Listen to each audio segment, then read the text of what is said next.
We're going to see some friends tonight, and they asked me to bring my famous key lime pie. In fact, my friend Christina, who is super picky about baking, said it was the best pie she'd ever had. If you knew my secret, you would laugh, and I'm going to share it with you right now, how to make this super easy, super delicious key lime pie with just a few ingredients. Start with 3 egg yolks.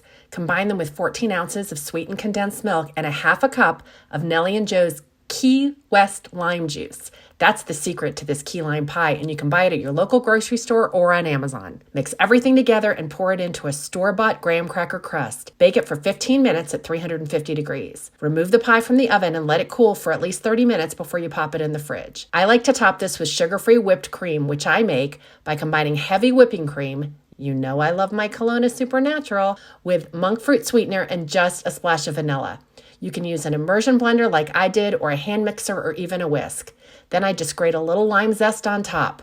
I'm telling you, everybody goes nuts over this pie. If you like this recipe, be sure to follow for more.